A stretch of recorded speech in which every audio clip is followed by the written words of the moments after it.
하나님의 말씀은 요한복음 10장 22절부터 27절까지 우리 교독을 하시겠습니다.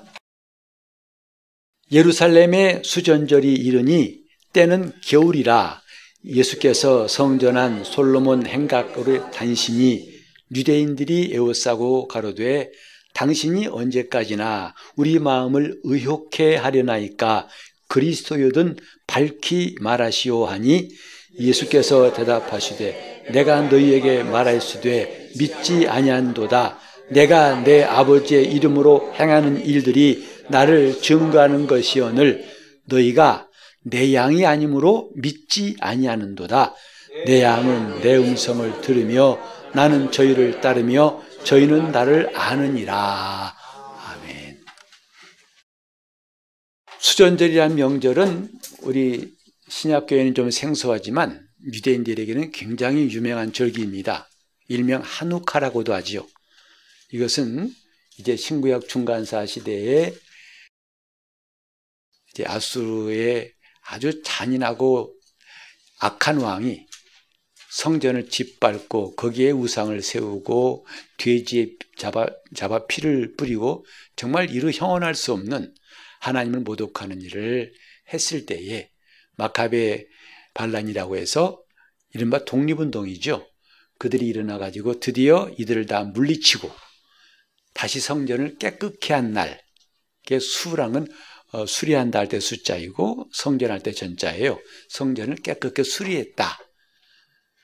이를테면 신앙의 회복을 그들이 상징한 것이지요. 이런 절기가 하누카 수전절인데 이건 겨울에 있는 절기죠. 그때 주님께서 솔로몬 행각에서 거니실 때 많은 사람들이 주님을 둘러싸고 묻기를 도대체 우리를 언제까지 헷갈리게 하실 겁니까? 그리스도라면 확실히 말해주세요. 우리는 도대체 주님 말씀이 무슨 말씀인지 잘 모르겠어요. 언제까지 우리를 의혹 속에 살게 하시렵니까? 답답합니다. 괴롭습니다. 도대체 뭡니까? 이런 식으로 예수님께 물었을 때에 주님이 하신 말씀이죠. 너희는 내 양이 아니므로 내 말을 믿지 않는구나 하시면서 내 양은 내 음성을 들으며 나는 저를 알고 저는 나를 따르느니라 하고 이렇게 말씀했습니다. 여러분 성경 볼 때 또 설교 들을 때 주님 말씀이 잘 이해가 안 된 적 있으시죠? 그 말씀이 분명히 그런 뜻이라고 대충 이해는 하겠는데 뭐가 확 다가오지 않고 그게 자기 삶에 이루어지지 않을 때 우리는 때때로 안타깝고 아쉽고 또 누가 좀 도와줬으면 하는 마음도 갖지 않습니까? 하지만 대부분 그럴 때 아니 뭐 나만 그런가 다 그래. 뭐 성경 말씀은 원래 어려운 거 아니야? 하고 그냥 묻어두고 스스로 위로하고 쓱 지나쳐버리죠. 그것이 눈덩이처럼 커져가지고 신앙이 모래 위에 집 지은 것처럼 흔들리고 무너질 때가 있는 것입니다. 즉 그렇게 믿는 것은 제대로 믿는 게 아니라는 거지요. 우린 때때로 잘못된 믿음들이 여러 가지 있음을 알게 됩니다. 그 중에 하나가 뭐냐 하면 지성이면 감천이다 하는 옛날부터 내려온 생각이 있어요. 손바닥이 발바닥 되도록 빌면 뭔가 된다. 그리고 시간이 지나면 뭔가 되겠지. 하지만 그건 잘못된 믿음, 성경에서 전혀 우리에게 말씀하지 않는 믿음이에요. 여러분, 감정이라는 것은요, 시간 지나면 다 사그러들고 사라집니다. 정말 그 사람 보기만 하고 생각만 해도 막 화가 치밀어 오르고 이가 갈리고 미운 그 사람 있으신가요, 여러분? 근데 그런 사람도요, 시간 지나면 감정이 사라져요. 20, 30년 가는 감정은 거의 없습니다. 나중에는 그냥 왜? 둘 다 힘이 빠져서 미워할 힘도 없는데 어떻게 할 거예요? 아유, 여러분 미운 것도 힘이 세야 미워하지 힘 빠지면 못 미워합니다. 그러니까 그래 너도 나도 무덤 들어갈 날이 얼마 안 남았는데 그만 싸우자 그러죠. 그렇게 감정은 시간 지나면 해결되지만 영적인 것은 결코 그렇지 않습니다. 시간과 관계없는 게 영적인 거예요. 그러니까 믿음도 시간 지나면 생긴다? 잘못된 믿음이죠. 그리고 뭔가 지금은 모르지만 시간이 가면 깨달아질 거야. 사실은 그것도 맞지 않습니다. 하지만 우리는 대부분 그런 식으로 받아들이는 게 참 많은 것 같아요. 오늘 이 말씀이 우리에게는 과연 어떤가? 예수님의 말씀을 듣고서 정말 명쾌하게 첫 번에 딱 알았던 사람들은 아마 성경에 거의 없는 것 같아요. 오늘 이 본문 말씀뿐만 아니라 이제 예수님께서 가버나움 회당에서 성찬에 대해 설교하신 적이 있죠.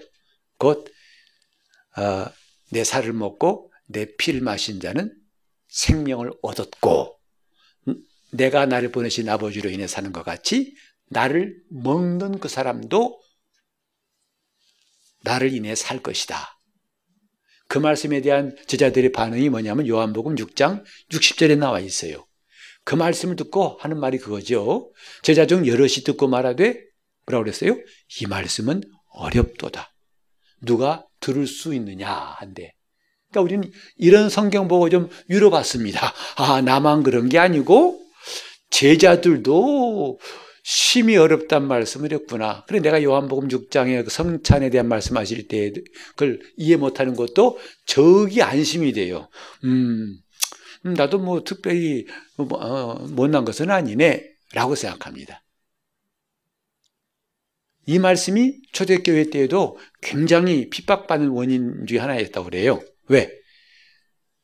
예수를 믿는 사람들을 핍박할 때 저들은 몰래 모여가지고 살을 먹고 피를 마신대. 식인종인가 봐. 그래서 핍박받는 원인 중에 하나였다고 그래요. 내 살을 먹고 내 피를 마시라 하는 이 말씀을 잘 깨닫지 못한 거죠. 근데 우리는 지금도 이 말씀을 제대로 깨닫는 사람이 이 가운데 별로 없을지라도 우리 그냥 대충 넘어갑니다. 그러려니 그 말씀 뭐 그저 목사님만 하시면 돼요. 나는 괜찮아요. 이렇게 하면 안 된다는 거죠. 이렇게 말씀을 들어도 잘 깨닫지 못하는 것이 또 있어요. 요한복음 3장 보면은 니고데모가 밤중에 예수님께 와가지고 대화할 때 주님께로부터 뜻밖의 말씀을 듣죠. 내가 거듭나야 하나님 나라를 볼 수 있고 거듭나야 그 나라에 들어갈 수 있다. 니고데모는요 신앙의 엘리트예요. 그 당시에 상류층입니다. 71명밖에 안 되는 산헤드린 공회 최고 의결기관인 산헤드린 공회의 멤버였어요. 신앙으로는 흠잡을 수 없는 바리새인이었어요. 누가 그에 무식하다고 그가 잘못됐다고 할 수 있습니까?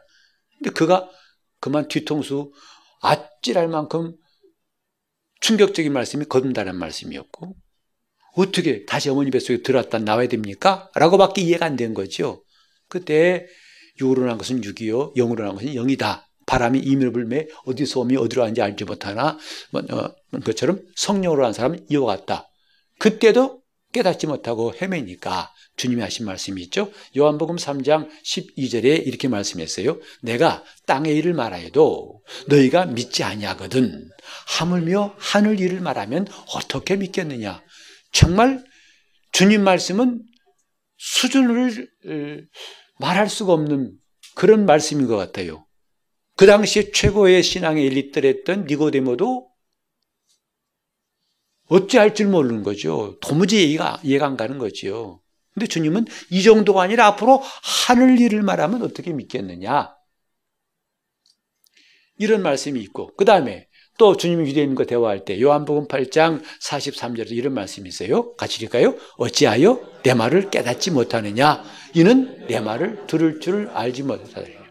주님 말씀을 도무지 못 깨달아요. 요한복음 보면 특별히 예수님이 하신 말씀이 꽉 차 있다 해도 과언이 아니죠. 거의 예수님 말씀만 채우는 것이 사복음서 중에 요한복음이 제일 많다고 할 수 있어요. 그럼에도 불구하고 유대인들이 많이 말씀을 들었다고 해서 깨닫지 못하고 있습니다. 왜? 내 말을 들을 줄을 알지 못함이니라. 그 말씀을 들을 줄 모르니까 깨닫지 못하고 또 그 다음에 37절에 보면은 나도 너희가 아브라함의 자손인 줄 아노라. 그러나 내 말이 너희 속에 있을 것이 없으므로 나를 죽이려 하는도다. 여러분 사실요 내 이론이 꽉 차 있으면 상대방 말이 안 들려옵니다. 배울 때 겸손해야 되는 것은 그래야 받아들일 수 있기 때문인데 교만한 사람은 자기 속에 꽉 차 있어가지고 남이 아무리 무슨 말해도 다 튕겨내버려요. 주님 말씀은 내 말이 너희 속에 있을 곳이 없다. 꽉 차, 마치 길가와 같아서 길가에 어떻게 씨가 뿌려지면 그것이 싹이 나겠습니까? 이런 일들이 과연 2000년 전에 유대 땅에서만 일어난 것일까? 아니면 오늘날 우리는 어떨까를 생각해 보는 시간이에요. 여러분, 이 성경 보면서 또 설교 드리면서 그 말씀이 와닿고 믿어지고 두말할 것 없이 아멘, 그리고 난 그 말씀에 내가 목숨을 걸겠습니다, 이런 경험들이 있으신가요? 우리는 그런 것이 있으면 참 좋겠는데 안타깝게도 그런 일들은 별로 없어요. 그리고 그냥 설교는 설교예요. 목사님이 강단에서 한 소리야. 나는 나고. 그러니까 오늘 이해 안 돼도 괜찮아. 내가 한평생 사는데 무슨 어려움이 있어? 내 회사에 나 일하고 사람 만날 때 전혀 이 말씀을 몰라도 되더라 이 말이죠. 그러니까 괜찮다고 생각해요. 물론 육신은 괜찮을지 몰라요. 그러나 정말 하나님 앞에서 하나님을 만나야 할 내 혼은 괜찮은 것일까? 여러분, 육신은 배부르지만 자기 혼은 배고픈 것 괜찮은가요? 전혀 괜찮지 않은 일들은 괜찮다고 우기고 살아올 때가 많습니다. 왜 주님 말씀을 듣는데 깨닫지 못할까? 그리고 그걸 이상하게 여기지도 않고 고민하지도 않고 그러려니 하고 넘어가 버린다 이 말이죠. 왜 그럴까 이 말이죠.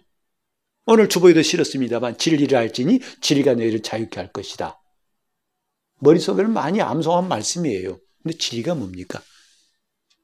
또 정말 진리가 나를 자유케 한 걸 우리는 알고 있습니까?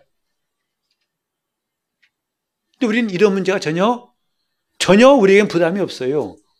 즉 문제로 삼지 않는다 이 말이죠. 그러나 그도 괜찮대요. 네, 나만 그런 게 아니라 다 그런 것 같으니까 괜찮아요. 몰라도 괜찮아. 안 믿어져도 괜찮아. 그 말씀대로 살지 않아도 괜찮아. 성경은 그런 보증한 적이 없어요. 괜찮다고 하신 적이 없어요.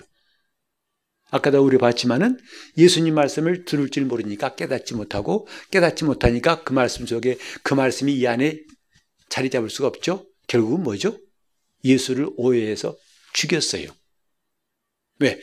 자기들 생각에 이런 메시아라고 생각했지만은 예수님은 정딴판이었거든요. 그래서 결국은 예수를 죽인 겁니다. 예수를 죽였다고 그들이 승리했나요? 그리스도를 죽이면 구원받을 수가 없어요. 그리스도가 없으면 구원받을 수 없습니다. 그들이 자신의 불행인 줄을 모르는 거죠. 주님 말씀을 들을 줄도 깨달을지도 모르는 것이 아무 문제가 없다는 것이 얼마나 황당한 생각인가를 보게 됩니다. 우린 과연 괜찮을까요? 수십 년 믿었지만 이 성경이 아직도 멀어요. 또 성령하지만 성령이 내게 역사하신 걸 그리 경험한 적이 없어요. 그리고 일단 내가 노력해요. 열심히 기도에 나오고 열심히 성경 1년에 1도 이상 하고 또 부지런히 봉사하고 그러면 될까요? 난 아직도 그분의 말씀을 들을 귀가 없고 깨닫지도 못하고 믿지도 못하고 그분을 따르지도 않는데 괜찮을까요? 단지 교회에 나오고 단지 신앙생활 한다는 것 때문에 사회에 나가서 나는 그리스도인이요 라고 하는 그것 가지고 우리는 괜찮을까요?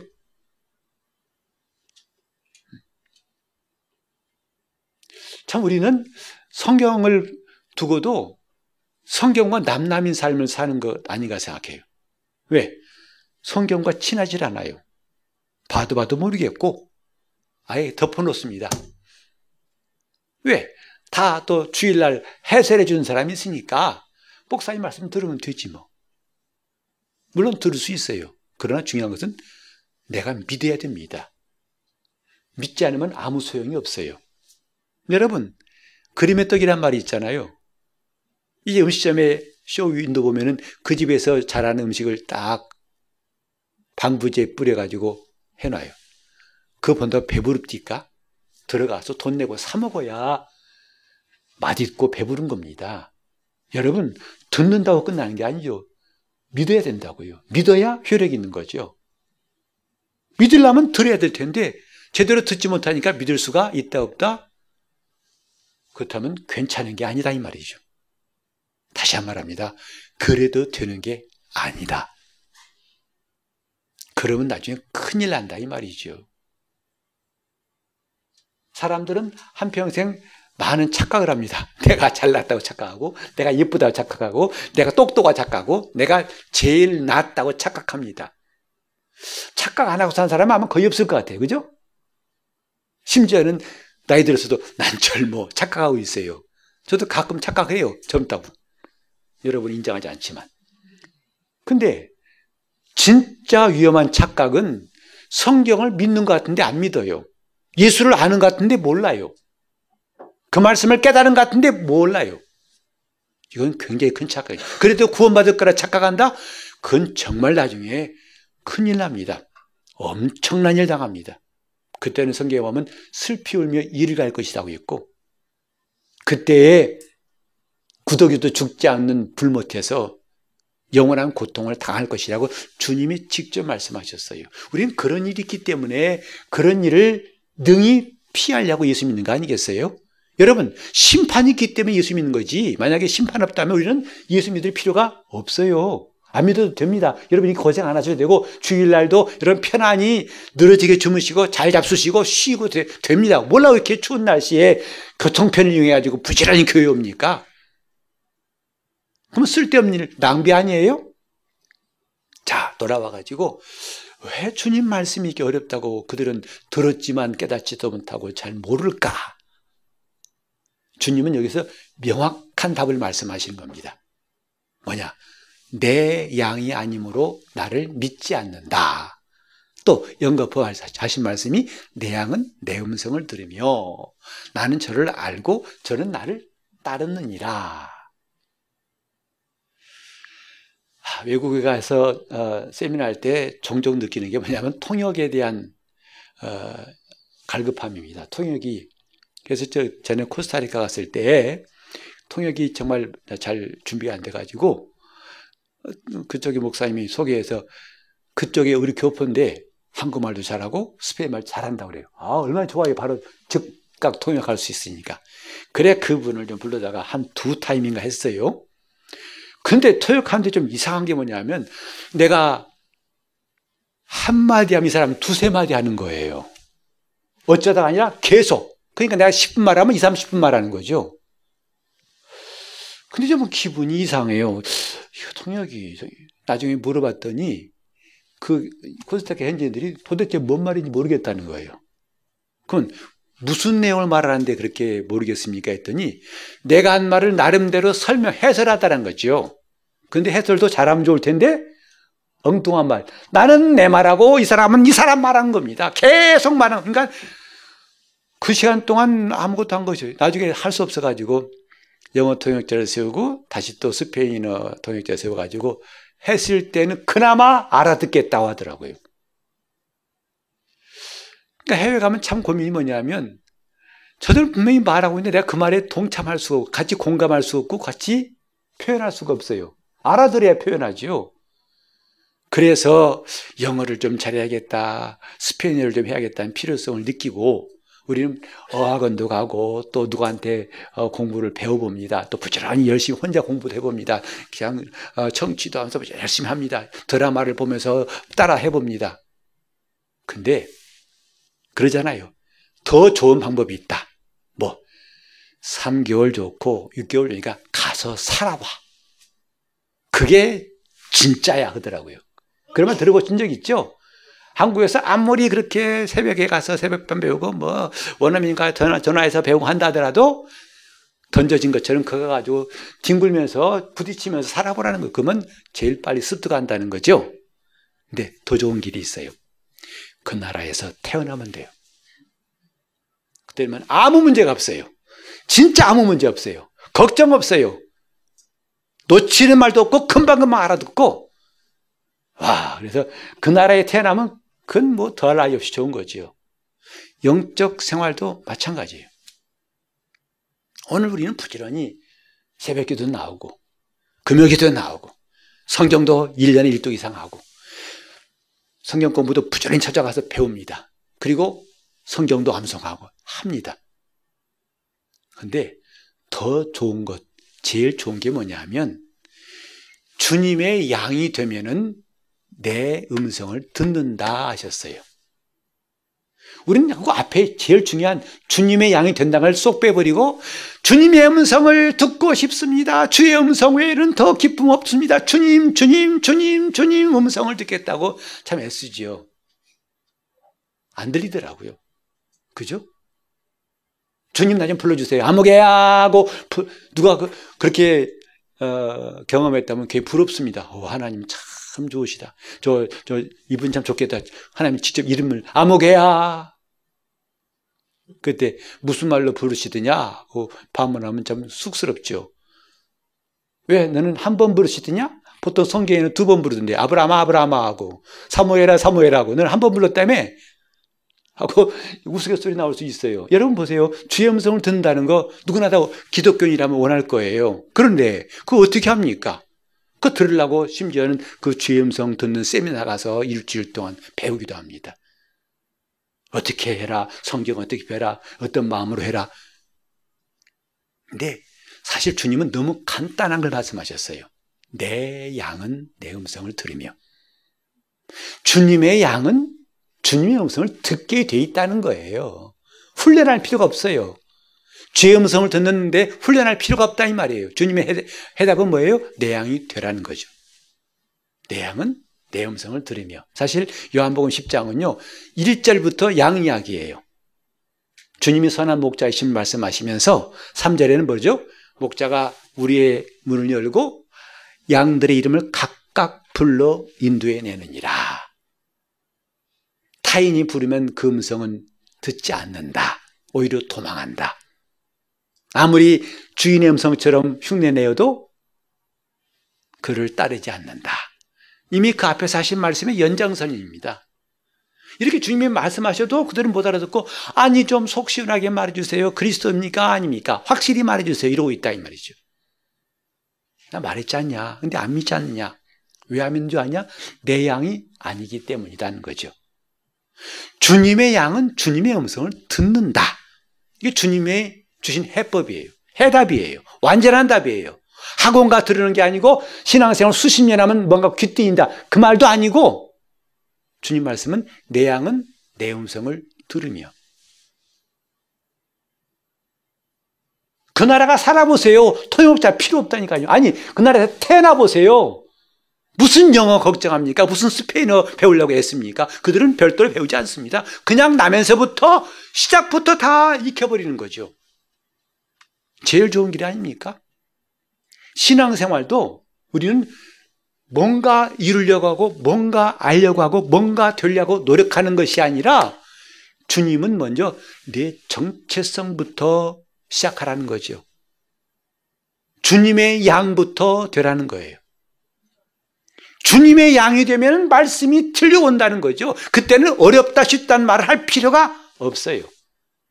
주님 말씀은 너무 어려워. 너무 제자들도 아까 요한복음 6장에 아직 성령 받기 전에 그들은 주님이 하신 말씀을 심히 어렵다고 했습니다. 그러나 오순절 이후에 그들이 성령 받고 나서는 이런 말을 할 필요가 없어요. 주님의 음성을 듣고 그 말씀을 따라 사는 그들에게는 전혀 이런 문제란 것은 존재하지가 않는다. 주님의 양이 되라는 것이죠.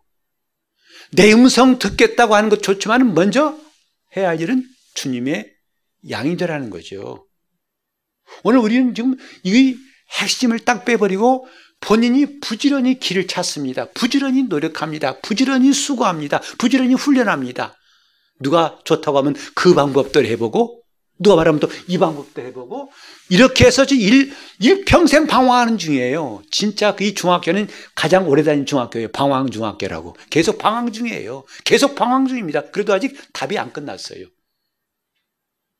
작년에도 마찬가지 올해도 설교 들을 때 막막하고 길에도 답답하고 주님의 음성을 들었다니 참 저 사람 좋겠다. 이런 건 똑같아요. 그러니까 새해를 또 맞이한대요. 새해는 달라질까? 희망은 가지만 그것도 희망 고문이더라 이 말이죠. 그렇기를 지금 한두 해가 아니고 수십 년 하고 있습니다.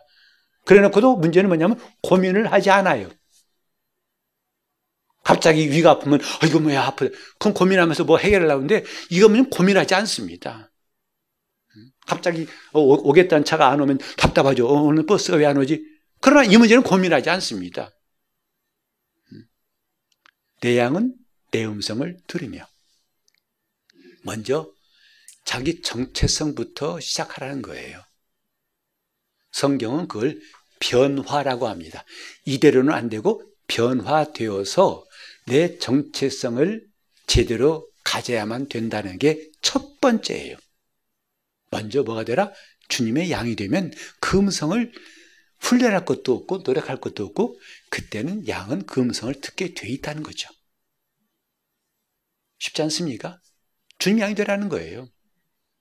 더 나가서 우리가 신앙생활 할 때도 정말 필요한 게 뭐냐면요. 여러분 교회에서 직분 맡고 봉사하고 열심히 하고 뭐 11조 하고 다 목사님 어디까지 해야 구원받아요? 가지수를 따지지 마세요. 목사님 기도는 어떻게 해야 되죠? 내 기도는 도대체 이건 엉터리 같아요. 기도를 좀 잘하고 싶은데요. 그거 고민할 거 없습니다. 제일 중요한 것은 나의 정체성을 찾으라는 거예요. 내가 누구냐? 그걸 알라는 거죠. 그럼 여러분 그럴 거예요.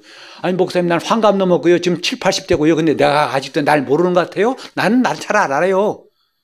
근데 진짜는 몰라요. 진짜 내가 누군지 아십니까? 성경에 말씀드린다면 새로운 피조물로서 하나님의 자녀예요. 그게 나예요. 내가 누구라고요? 하나님의 자녀예요. 여러분 정말 하나님을 아버지라 부르는 것이 전혀 껄끄럽지 않고 언제든지 수시로 아버지, 그리고 그 아버지가 정말 나와 함께 하심을 여러분 실감하십니까? 아버지, 하나님 아버지, 하나님 아버지. 성경에 보면 아빠 아버지라 되어 있어요. 우리가 성령과 더불어 하나님을 아빠 아버지라 부르짖느니라 그랬어요. 아빠, 아빠 하고 부르짖는다는데 우리는 그 말이 참 수줍기도 하고 멋쩍기도 잘 안 나오잖아요. 꼭 남의 아버지 부르는 것 같잖아요. 그건 정체성이 지금 확실하지 않은 거예요. 그 상태에서 기도를 잘한다는 방법을 해오는 것도 의미가 없는 것이고 그 상태에서 무슨 수고한다 해도 아무 소용없어요. 그건 다 마치 어느 집에서 아주 잔치를 하고 있는데 자기는 그 가족이 아니에요. 근데 가가지고 나 좀 끼워주라. 나도 좀 축하하고 싶고 먹고 싶은데 그거 얼마나 정말 참 안쓰럽고 미안하고 그렇습니까? 가족이 아닌데 가족 속에 끼어들려고 한 것. 그것처럼 오늘 신앙인으로서 나라는 정체성이 뭐냐? 하나님의 자녀예요. 너무나 확실하고 놀랍고 분명한 신분이건만 이것부터 제대로 안 된 상태에서 무슨 일을 하겠습니까? 무슨 신앙생활을 하겠습니까? 그 하나님의 자녀도 안 됐으면서 말씀대로 살아야겠다. 사실 어리석은 일입니다. 내가 예수 믿으니까 점잖해야겠다. 착해야겠다. 그게 고행이에요. 하나님의 자녀로 살면 그럴 필요가 없어요. 왜? 너무나 자연스러운 거죠. 아버지 말씀하는 게 너무 자연스러운 거죠. 근데 우리는 정말 중요한 전제를 쏙 빼놓고 엉뚱한 것부터 거두절미하고 딱 빼놓고 그냥 그저 머리도 어딘지 모르겠고 시작이 뭔지 모르는 근거도 없는 믿음 가지고서 살고 있지는 않은지. 하나님의 자녀다. 한번 해볼까요? 나는 그러면요 하나님의 자녀다. 해보세요. 나는 하나님의 자녀다. 이걸 이 시간만이 아니라 평소에 무시로 거침없이 정말 감사하게 확신을 가지고 하나님은 나의 아버지, 하나님은 나의 아버지, 하나님은 나의 아버지. 이 사람에게는 영적 생활이 거추장스럽지도 않고 힘들지도 않고 괴롭지도 않고 어렵지도 않고 답답하지 않습니다. 주님 말씀드리려고 일부러 뭐 특별한 헬라어를 배우고 히브리 안 배워도 돼요. 그건 주님 말씀이 들려온다 이 말이죠. 그 주님이 정하신 절차예요. 내 양은 내 음성을 들으며 음성을 듣는데 집착하지 말고 먼저 주님의 양이 되라는 거 아니겠어요? 하나님의 자녀부터 되라는 거예요. 그러면 기도하는 거 문제 없습니다. 지난주에 말씀드린 것처럼 우리의 호흡 자체가 기도가 될 수 있어요. 우리 한숨도 주님 앞에 하는 기도가 될 수 있어요. 꼭 자녀가 아버지에게 말할 때 말로만 해야 됩니까? 자기가 표정만 가지고도 아버지가 알아듣고 뭔지 알아듣잖아요. 뭐가 문제입니까 지금? 정체성이 아직 확실치 않은 게 문제라는 거죠. 가장 중요한 기본부터가 문제라는 거죠. 다시 합시다. 나는 누구라고요? 이것이 여러분이 믿어지고 확신이 되고 체험이 될 때부터 신앙생활의 시작이에요. 이것부터 어색한데, 이것부터 답답한데, 이것부터 잘 안 되는데 뭐가 됩니까? 기도해놓고 잘하는, 기도가 주님, 기도 잘못됐나? 다시 해야 되나? 이런 답답한 소리 이제 앞으로 안 한다고요. 왜? 하나님 내 아버지신데, 하나님 내 기도에 대해서 꼬치꼬치, 야야, 그 문법 틀려서, 그 을이 아니고 이야, 이. 응? 말 너무 반복한다, 야. 잡소리 빼고. 이런 분으로 생각하십니까? 오늘 과연 그분은 나에게 누구시냐, 이 말이죠. 나는 과연 주님 앞에서 어떤 존재인가? 먼저 주님의 양이 됩시다. 먼저 하나님의 자녀가 되는 게 중요한 거예요. 나 하나님의 자녀야. 그러면 끝나요. 아무것도 문제 없어요. 아무것도 우리 삶 가운데 수많은 문제가 생기죠. 문제가 없어요. 왜? 내 아버지가. 그러니 그 아버지를 부를 때 내 마음이 얼마나 평안한지, 아버지를 부를 때 내 마음이 얼마나 만족한지, 이건 경험한 사람들은 다 공감할 거예요. 다시 합시다. 하나님은 나의 아버지시다. 하나님은 아빠, 아버지라고 부르지라는 거예요. 그러면 어떻게 이렇게 하면 되느냐? 먼저 해야 할 것은 뭐냐 하면 내 자신이 잘못된 존재임을 깨닫고 회개하는 거예요. 우리 한번 성경 볼까요? 이제 요한복음 16장 8절 보겠습니다. 그가 와서, 그는 곧 성령을 말씀하시는 건데, 그가 와서 죄에 대하여, 의에 대하여, 심판에 대하여 세상을 책망하시리라. 하나님 말씀은 성령에 의해서 우리에게 책망하시는 말씀입니다. 왜? 우리는 잘못된 존재거든요. 아담이 범죄한 이후부터 인간은 100% 잘못된 존재입니다. 그래서 보통 회개라고 하면 자기가 한 일을 회개해요. 이렇게 했습니다. 저렇게 말했습니다. 이런 생각했습니다. 이렇게 살아왔습니다. 이런 것들을 회개하지만, 그것도 물론 필요하겠지만 더 뿌리에 해당되는 근본적인 게 뭐냐면 나는 잘못된 존재입니다 라고 회개하라는 거죠. 나라는 존재가 잘못되었다는 것을 성령으로부터 책망을 받고 회개하는 거예요. 다시 말해서 내가 악하다는 것도 사실은 근본적인 회개는 아니에요. 내가 잘못된 존재였기 때문에 악을 행한 거죠. 도대체 그 어떻게 된 존재이길래 나는 원래 하나님과 하나인, 하나님께 연합한 그런 존재였는데 죄를 지어서 하나님을 떠나버렸고 하나님과 분리된 자인 것, 이게 잘못된 존재의 시작이에요. 나는 원래 하나님 없이는 살 수 없는 사람이었는데 이제 내가 스스로 사는 사람이 되었습니다. 이 잘못된 시작을 회개하라는 거죠. 그게 아까 뭐냐면 잘못된 존재임을 회개하라는 거죠. 이게 첫 번째 중요한 겁니다. 진정한 변화를 원하십니까? 이것부터 하세요. 내가 나를 볼 때 내 스스로를 돌아보면서 도덕적으로 윤리적으로 뭐가 틀렸는가 그걸 따지라는 게 아니죠. 더 올라가서 더 거슬러 올라가지고 내가 잘못된 존재인 것을 회개하라는 거예요. 하나님을 떠나버린, 하나님과 분리되어서 독립적인 개체로 살아온 그 자체가 잘못된 것임을 인정하라는 거죠. 그게 회개예요. 나는 잘못된 존재로 살아왔습니다. 그게 회개예요. 그리고 그 잘못된 존재가 갈 곳은 지옥밖에 없어요. 영원한 죽음밖에 없어요. 그런데 주 예수께서 그 나를 위하여 대신 죽으시고 부활하신 걸 내가 믿습니다. 이걸 인정하는 것이 침례입니다. 이 침례는 자 로마서 6장 10절을 볼까요? 6장 4절을 볼까요? 자, 그러므로 우리가 그의 죽으심과 합하여 침례를 받음으로 그와 함께 장사되었나니 이는 아버지의 영광으로 말미암아 그리스도를 죽은 자 가운데서 살리심과 같이 우리로 또한 새 생명 가운데서 행하게 하려 하심이니라. 우리가 그의 죽으심과 연합해서 죽는 게 침례예요. 그렇게 잘못된 존재가 이제는 완전히 장사됩니다. 누구와 함께? 그리스도와 함께. 그게 침례라고요. 그리고 물에서 올라올 때 이제 우리도 새 생명 가운데 살 수 있게 하신 것을, 부활할 것을 내가 고백하는 게 그리스도의 죽음과 부활에 동참하는 침례인 거죠.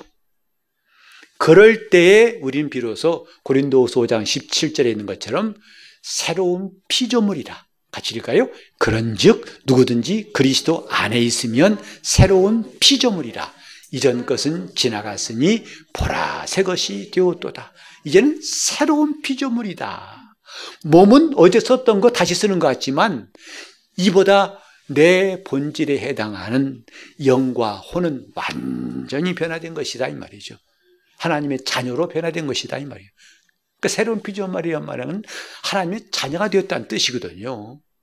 하나님과 이제는 하나가 된 존재, 그분이 내 안에 계시고 내가 그분 안에 있는 놀라운 존재가 되었다는, 이게 바로 구원받았고 우리가 받은 구원을 이렇게 선포하는 겁니다.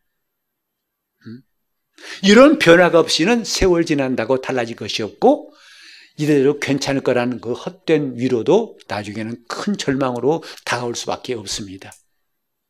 우리는 주님의 음성을 듣기를 사모하는 것보다 더 중요한 것은 그분의 양이 되는 것, 내가 하나님의 자녀가 되는 것이 가장 먼저이고 제일 중요한 일입니다. 오늘 시간 기도하실 때 나에게 이런 놀라운 변화가, 확실한 변화가 시작되어서 더 이상 주님 말씀이 뭔지를 모르겠어요, 너무 어려워요, 힘들어요, 답답해요, 왜 신앙생활이 이렇게 어렵습니까? 이런 말들이 나올 필요가 없이 될 수 있도록 주님, 내가 이제부터 주님의 양이 되고 하나님의 자녀로 살 수 있도록 행복한 변화가, 놀라운 변화가 확실하게 내 안에 이루어지도록 통성으로 기도하시겠습니다. 하나님 아버지, 참으로 수십 년 멀고 먼 길 돌아온 것 이제 더 이상 헤매지 않게 도와주시고, 먼저 내가 내 정체성을 확실히 알고 신앙생활하게 도와주시옵소서. 주님의 음성을 듣는 것이 중요하지만 어떻게 듣느냐고 노력하고 찾지 않게 도와주시고, 먼저 내가 주님의 양이 되어 주님의 음성을 듣고 살게 도와주시옵시고, 내가 그 무엇보다도 하나님의 자녀가 된 것이 너무나 확실하고 감사하고 기뻐서 이런 감격 속에서 주님 안에서 신앙생활할 수 있도록 인도하여 주시옵소서. 오늘 이런 행복한 변화가, 놀라운 변화가 성도들 모두에게 이루어지기를 간절히 원하오며 예수 이름으로 기도합니다. 아멘.